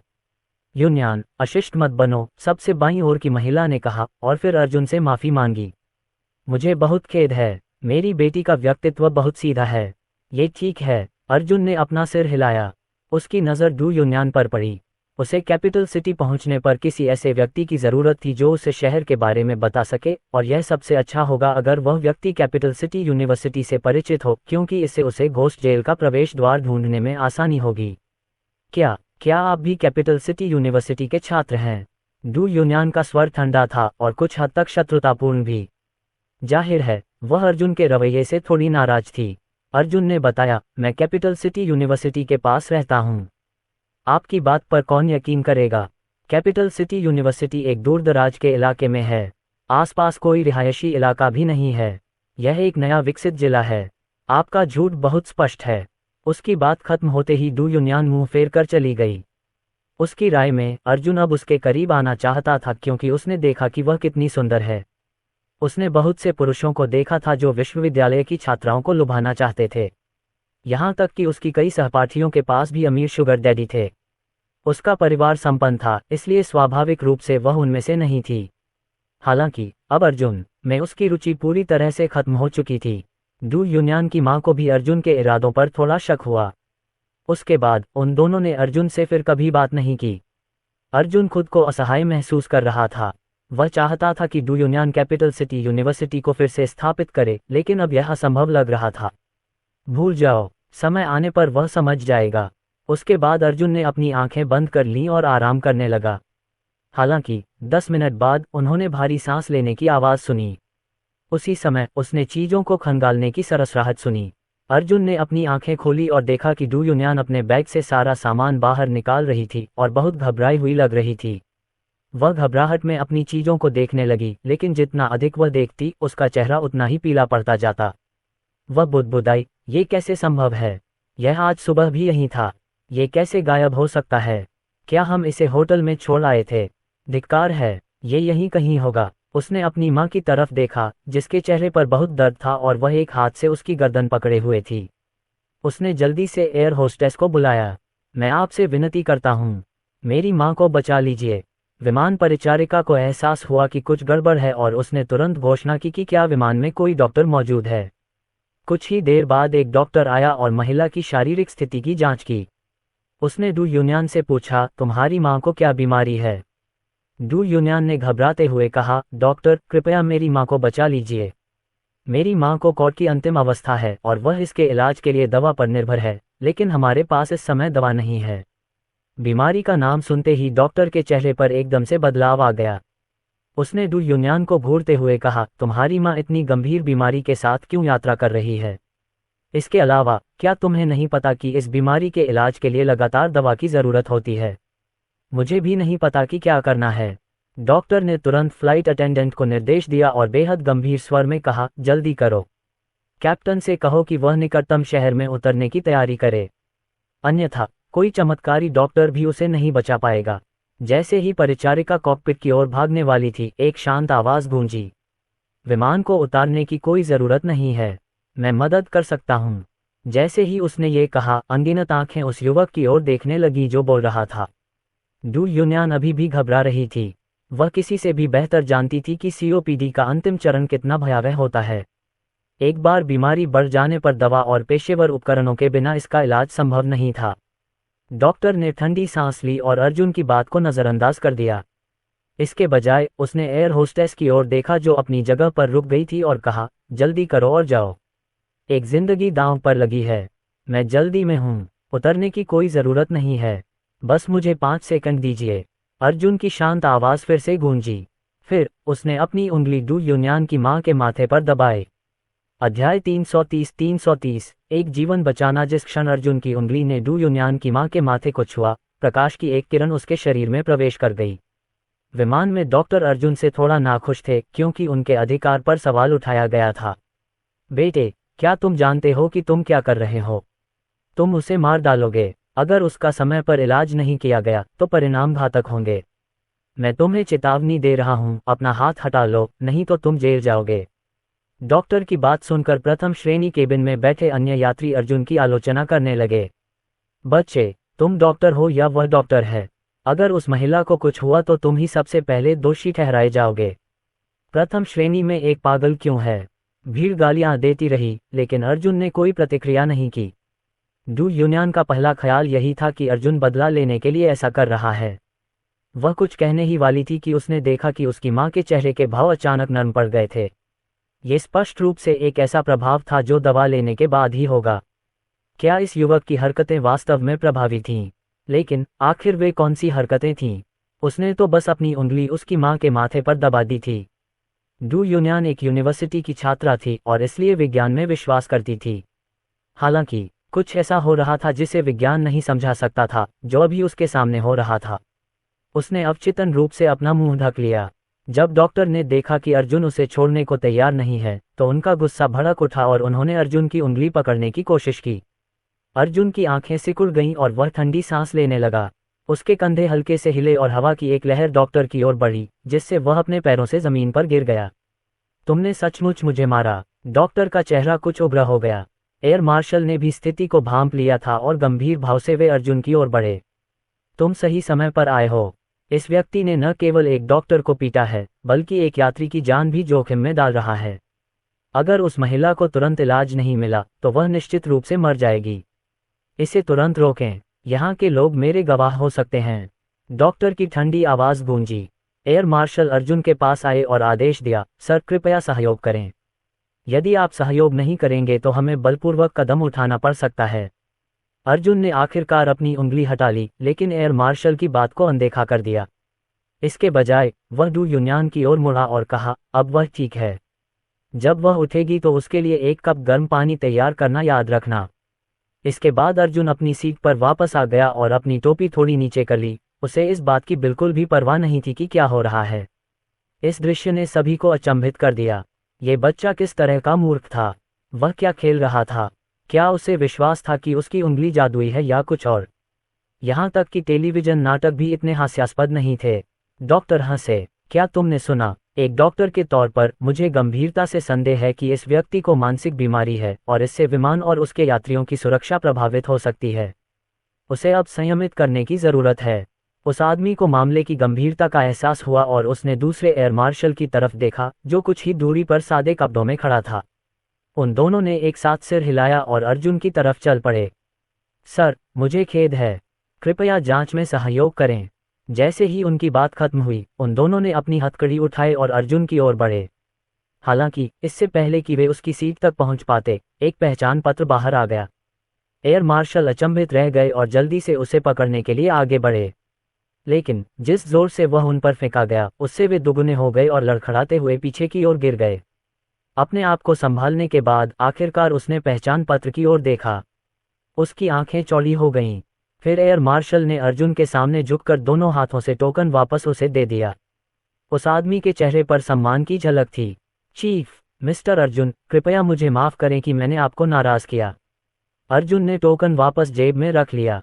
उसने डॉक्टर की तरफ देखा जो बकवास कर रहा था और बोला, उस व्यक्ति ने मेरी नींद में खलल डाला। तुम्हें पता होना चाहिए कि क्या करना है न? समझा। कुछ क्षण बाद वे दोनों डॉक्टर के पास चले गए। पुरुष डॉक्टर की आंखें आश्चर्य से भरी हुई थीं। उसे स्वाभाविक रूप से पता था कि क्या होने वाला है। जैसे ही वह बोलने वाला था, हल्की खांसी की आवाज आई। सीओपीडी के अंतिम चरण के प्रकोप के कारण बेहोश हुई महिला वास्तव में जाग गई थी। यह एक चमत्कार था। माँ, क्या आप ठीक हैं? डू युन्यान इतनी उत्साहित थी कि वह रोने वाली थी। पानी, मुझे एक गिलास पानी दे दो। मुझे गर्म पानी चाहिए। ये सुनकर सभी चौंक गए और अर्जुन की ओर देखने लगे। न केवल वह महिला जाग गई, बल्कि उसने जो पहली चीज मांगी वह बिल्कुल वही थी जो टोपी वाले युवक ने कहा था।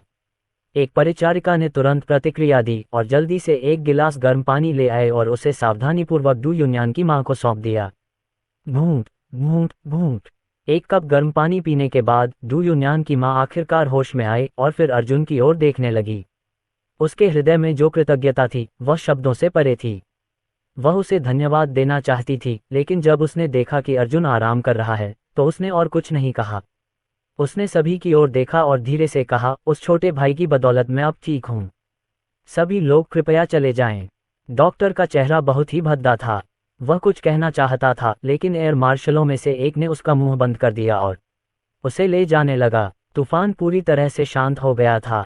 हालांकि जैसे जैसे उड़ान आगे बढ़ती गई, प्रथम श्रेणी के केबिन में अनगिनत लोगों की निगाहें अर्जुन पर टिकी रहीं।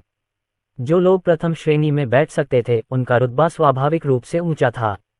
वे संबंध बनाने और अवसर खोजने में अच्छे थे। इससे पहले अर्जुन के प्रदर्शन और दोनों एयर मार्शलों की प्रतिक्रियाओं से उनकी स्थिति और अधिकार के बारे में बहुत कुछ पता चलता है। कई व्यवसाय अर्जुन को अपने बिजनेस कार्ड देना चाहते थे, लेकिन अर्जुन उड़ान के दौरान सो गया था, इसलिए किसी को भी ऐसा करने का मौका नहीं मिला। 1 घंटे से अधिक समय के बाद विमान अंततः उतरा और कैपिटल सिटी अंतर्राष्ट्रीय हवाई अड्डे पर प्रवेश किया। जब विमान रुका तो अर्जुन ने आखिरकार अपनी आंखें खोलीं। वह खड़ा हुआ और विमान से उतरने वाला पहला व्यक्ति था। उसने बहुत पहले ही यह नोटिस कर लिया था कि लोग समय समय पर उसकी ओर देखते रहते हैं। इसके अलावा कैपिटल सिटी में उसका मिशन कुछ हद तक गुप्त था, इसलिए किसी भी अवांछित ध्यान से बचना एक अच्छी बात थी। अध्याय 331 पहचान। कैपिटल सिटी इंटरनेशनल एयरपोर्ट पर लोगों की भीड़ उमड़ पड़ी थी। विमान से उतरने के बाद अर्जुन बाहर निकलने की ओर बढ़े, लेकिन जब उन्होंने लोगों की अंतहीन भीड़ और कई प्रवेश और निकास द्वार देखे तो वह भी थोड़ा भ्रमित हो गए। उसने इधर उधर देखा और एक टैक्सी का साइन बोर्ड देखा। बिल्कुल सही। इसी समय दो आकृतियां उसके पास आईं। सर, कृपया प्रतीक्षा करें। ये डू यूनियन और उसकी माँ थीं। उसने उन दोनों की ओर देखा और भौहें सिकोड़कर पूछा, क्या बात है? डू यूनियन की माँ अर्जुन के पास गई और माफ़ी मांगी। सर, विमान में अभी जो कुछ हुआ उसके लिए मैं सचमुच बहुत शर्मिंदा हूँ। इसके अलावा इस बार मुझे बचाने के लिए आपका धन्यवाद। अगर आप नहीं होते तो मैं सचमुच मर जाता। उनका रवैया अत्यंत सम्मानजनक था। अर्जुन ने अपना सिर हिलाया और साफ साफ कहा, यह वास्तव में तुम्हें बचाने के बारे में नहीं था। अगर तुम्हें कुछ हो जाता तो इससे मेरी नींद में खलल पड़ता। साथ ही मैं नहीं चाहता था कि विमान उतर जाए और मेरी यात्रा में देरी हो। माँ बेटी की जोड़ी के हाव भाव थोड़े अजीब हो गए। किसने सोचा होगा कि यह व्यक्ति किसी दूसरे व्यक्ति को बचाने के लिए ऐसा करेगा ताकि उसकी यात्रा में देरी न हो। हालांकि वे ये भी जानते थे कि किसी भी विशेषज्ञ का स्वभाव अच्छा नहीं होता। डू यूनियन की माँ ने कुछ सोचा और कहा, सर, ये कैपिटल सिटी में आपका पहला दौरा होना चाहिए, है न? इस बार आप कहाँ जा रहे हैं? यूनियन और मैं दोनों यहाँ के स्थानीय निवासी हैं, इसलिए हमें आपकी मदद करनी चाहिए।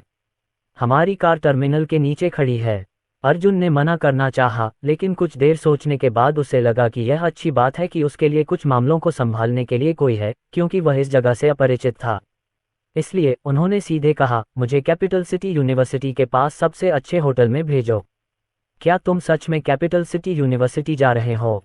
डू यूनियन, जो चुप था, ने उत्सुकता से पूछा। अब वह अर्जुन की ओर भय से देखने लगी।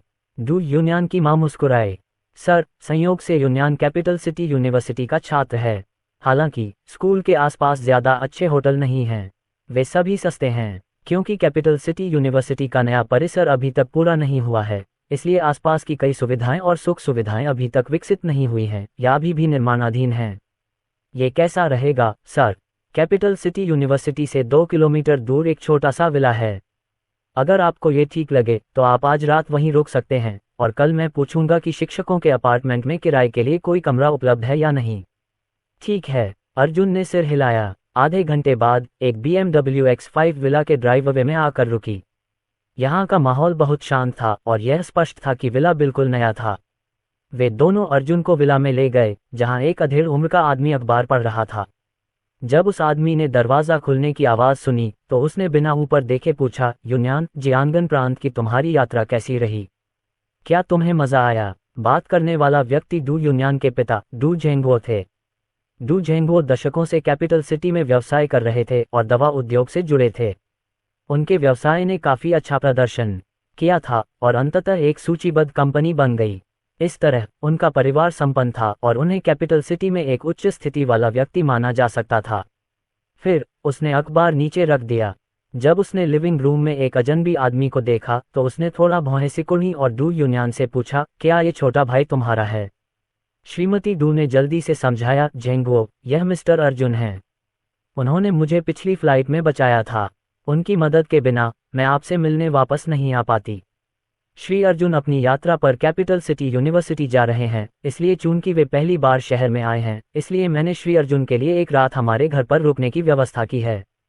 वैसे भी यहाँ अभी भी कई कमरे खाली हैं। उसके बाद उसने विमान में हुई घटना के बारे में बताया। जितना ज्यादा डू झेंगवो सुनता गया उतना ही वह उलझन में पड़ गया। चूंकि वह दवा उद्योग से जुड़ा हुआ था, इसलिए उसे दवाइयों के बारे में काफ़ी जानकारी थी। ऐसी विचित्र घटना पर उसे विश्वास ही नहीं हुआ।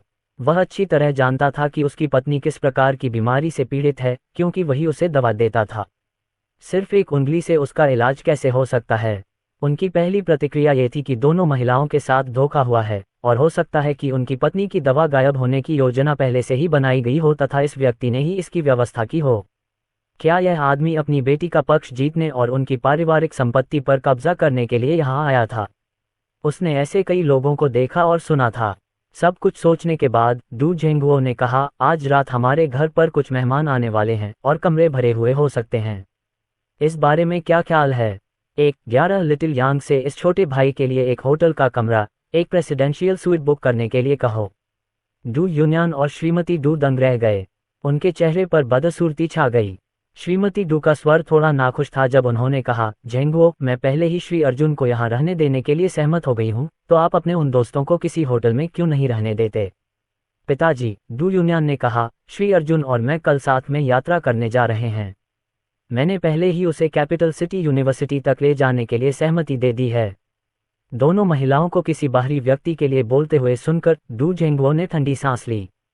फिर उसने फोन पर एक नंबर डायल किया। छोटे यांग, मुझे कैल्स होटल में एक प्रेसिडेंशियल स्वीट बुक करने में मदद करो और किसी को यहाँ से लेने के लिए भेजो। शुरू से लेकर अंत तक अर्जुन इस दृश्य को ठंडे दिमाग से देखता रहा था। उसने डू जेंगवो की आंखों में अविश्वास और ठंडापन देखा और उसे यह हास्यास्पद लगा। डू जेंगवो ने फोन रख दिया और खड़ा हो गया। उसने एक बैंक कार्ड निकाला और अर्जुन को थमा दिया। छोटे भाई, 20 मिनट में एक कार तुम्हें ले जाएगी। साथ ही, चूंकि तुमने मेरी पत्नी को बचाया है, इसलिए कृपया यह इनाम स्वीकार करो। इसमें 500,000 युआन हैं। यद्यपि यह बहुत विनम्र लग रहा था, लेकिन उन्हें निष्कासित करने का इरादा बहुत स्पष्ट था। अर्जुन ने नाक सिकोड़ी और कार्ड को जमीन पर पटक दिया। उसी समय डू जेंगवो ने महसूस किया कि हवा की एक लहर उसकी ओर बढ़ रही है। वह 5-6 कदम पीछे हट गया और लगभग जमीन पर गिर गया। मुझे इतने पैसे की कोई परवाह नहीं है, मैं तुम्हें परेशान नहीं करूंगा। इतना कहकर अर्जुन बाहर चला गया और दरवाजा बंद कर लिया। पिताजी, आप बहुत आगे निकल गए हैं, डू यून्यान ने गुस्से से कहा और उनके पीछे भागा। हालांकि जब उसने दरवाजा खोला तो अर्जुन कहीं नहीं दिखाई दिया। श्रीमती डू ने डू जेंगवो की ओर देखा और आह भरी। जेंगवो, इस बार तुम सच में अंधे हो। मिस्टर अर्जुन अभी यहाँ थे, इसलिए मैं कुछ नहीं कह सकी, लेकिन क्या तुम जानते हो कि जिस व्यक्ति को तुमने भगाया था, वह कोई साधारण व्यक्ति नहीं था। तुम दोनों आखिर कहना क्या चाह रहे हो? डू जेंगवो ने व्यंग्य किया। तुम्हें पता भी नहीं चलता कि कब तुम्हें धोखा दिया गया। मैं इतने सालों से व्यापार जगत में हूँ, मुझे ठीक ठीक पता है कि दूसरे पक्ष का लक्ष्य क्या है। फिर भी मैं अभी उस बच्चे के साथ विनम्र था। अगर मुझे सबूत मिल जाए और पता चले कि यह बच्चा ही था जिसने ये सब योजना बनाई थी, तो मैं निश्चित रूप से अपना बदला लूंगा। डू यून्यान ने पलटकर अर्जुन का रास्ता तलाशने की कोशिश की। उसने विला की परिधि का चक्कर लगाया, लेकिन वह उसे नहीं मिला। फिर वह वापस लौटी और अपने पिता पर भड़कते हुए बोली, पिताजी, कुछ ऐसा है जो आप और माँ नहीं जानते। जब माँ बेहोश थीं, तो एयर मार्शल मिस्टर अर्जुन को रोकना चाहते थे, लेकिन मिस्टर अर्जुन ने उन्हें बस एक टोकन दिखाया और वे पीछे हट गए। उनमें से एक ने तो घुटने भी टेक दिए। इसके अलावा मैंने टोकन पर जो छपा था, उसका थोड़ा सा हिस्सा भी देखा। आपने क्या देखा? दोनों उत्सुक थे। डू यून्यान कांपती आवाज में धीरे से बोले, मेजर जनरल।